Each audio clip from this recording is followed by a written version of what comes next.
Hello বন্ধুরা, এখন আমি প্রভাস অভিনীতর দ্য রাজা সাব বলে সিনেমাটা টিজারের রিয়াকশন দেবো। আমি হিন্দি টিজারটা দেখেছি, যেহেতু আমি হিন্দিতে দেখবো তো কেমন হলো টিজারটা সেটা নিয়ে কথা বলবো।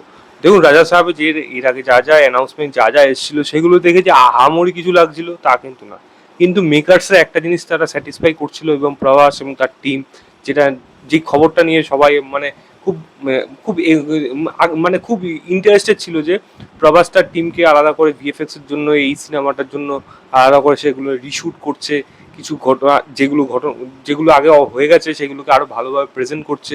বাট আলটিমেটলি কি সেই লোকের এই টিজারটা হলো? একেবারেই না।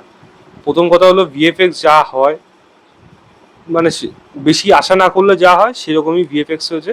এর থেকে far better VFX Indian cinema অনেক সিনেমাতে আছে। এরকম যেই কম বাজেট হওয়ার কথা ছিল সেটা সেরকম বাজেট নেই, প্রচুর বাজেট বেড়ে গেছে। এর থেকে কম বাজেটে এর থেকে ভালো ভিএফএক্স এর কাজ আমি দেখেছি। সুতরাং ভিএফএক্স নিয়ে তো প্রথম কথা এই গল্পের মধ্যে যাওয়াই উচিত না, সেখানে নির্ঘাত ডুববে। এবং এই মেকার্সরা পুরোপুরি এটা গাঁজাখড়ি একটা গল্প দিয়েছে, এবং যদি ঈশ্বরটা গাঁজাখড়ি নাও হয়ে থাকে তার পেছনে যে খাটনিটা দিয়েছে সেটা যথেষ্ট না, অ্যাটলিস্ট এখনো অবধি সেটা কিন্তু দেখে পরিষ্কার বোঝা যাচ্ছে। এবার দ্বিতীয় কথা হলো প্রভাস এবং প্রভাসের হিন্দি ডাবিং। এবং প্রভাস নিজের থেকে এখন হিন্দি ডাব তো করে তো, সেগুলো কিন্তু শুনতে খুব একটা বেশি ভালো লাগে না। এই সিনেমাটার মধ্যে একটা ফ্লোতে কিন্তু সে বলছে কথাগুলো। এবার হতে পারে এটা আপনার মানে এআই বা অটো মানে যেরকম হয়ে থাকে না, সেই দিয়ে ভয়েসটাকে রিক্রিয়েট করে হয়তো করা হয়েছে। যদি সেরকম হয়ে থাকে আমি তবুও বলবো হিন্দি ডাবিং প্রভাসকে দিয়ে করানো উচিত না, কারণ হয় না, ঠিক মানায় না। কিরকম একটা যেন প্রথম কথা কথায় এমনি কথাই আমার কিরকম একটা ল্যাথখোরের মতো লাগে, মানে ওরা ঘুমের মধ্যে রয়েছে, ঝিমে ঝিমে কথা বলে।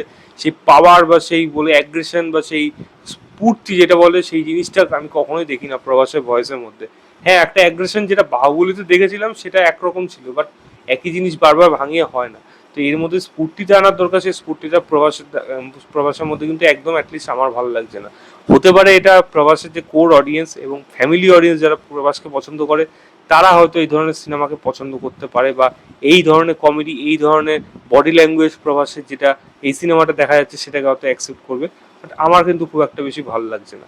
এবং আমি যদি এই সিনেমার মধ্যে মানে স্কেলের কথা বলি বা যেরকমভাবে শ্যুট করা আছে, দেখুন এটা পুরোপুরি একটা মানে মানে এটা কোনো অরিজিনাল জিনিস না, এগুলো পুরোপুরি তৈরি করা জিনিস, সেট বানানো যা কিছু। তো সেখানে সেট স্পেকটাকেলগুলো ভালো, বিগ স্কেলে সেটা পরিষ্কার বোঝা যাচ্ছে। বাট সেগুলো দেখতে না অনেকটা সেই মনে হচ্ছে যে এটা বোধহয় কম খরচে বানানো, বা এরকম কোথাও কোথাও মনে হচ্ছে এগুলো ঠিক যেন মানানসই হচ্ছে না। আইডিয়া ওয়াইজ স্কেচ ওয়াইজ জিনিসগুলো দেখতে মানে ম্যাসিভ, বা সেগুলো ভিজুয়ালি কতটা প্রেজেন্টিং সেটা নিয়ে আমার এখন ডাউট আছে।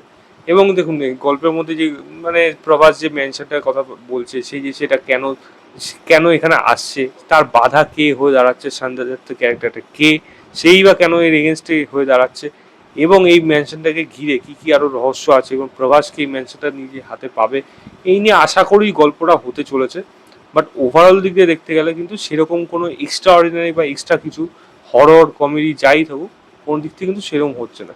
হ্যাঁ, আমি একটা জিনিস প্রশংসা আমি অবশ্যই করবো, সেটা হলো থামানের মিউজিক, যেটা কিন্তু ব্যাকগ্রাউন্ড মিউজিকটা যে রাজা সাব যে মিউজিকটা বাজছে সেটা কিন্তু শুনতে ব্যাপক লাগছে, এবং এটা কিন্তু আলাদা একটা অ্যাড্রিনালিন রাশ কিন্তু দিচ্ছে, এটা কিন্তু অস্বীকার করার নেই। কারণ গল্পটার মধ্যে এই টিজারের মধ্যে সব থেকে বেস্ট জিনিস হলো এই টিজারের ব্যাকগ্রাউন্ড মিউজিক। তার জন্যই হয়তো টিজারটা অনেক জায়গায় ওয়ার্ক করে যাচ্ছে, আদারওয়াইজ কিন্তু এটা পরিষ্কার এই টিজারটা কিন্তু অ্যাটলিস্ট প্রভাস যে স্ট্যান্ডার্ডের সিনেমা এখন করে তার থেকে অনেক বেশি ব্যাড ডেটেড হয়ে গেছে। এবং সেই ধরনের সিনেমা আমি জানি না প্রভাসের অডিয়েন্স সেই জায়গাটা হিট করে দেবে, তেলুগু অডিয়েন্সের কথা বলছি না, বাট হিন্দি অডিয়েন্স কতটা এটা অ্যাকসেপ্ট করবে সেটা কিন্তু দেখার মতো বিষয়। আমি টিজারের লিঙ্কটা দিয়ে রাখছি ডেসক্রিপশনে, আপনারা অবশ্যই গিয়ে চেক করবেন এবং চেক করে জানাবেন আপনাদের কেমন লেগেছে। আমার কিন্তু খুব একটা ভালো লাগেনি টিজারটা, এটাই জাস্ট বলার ছিল।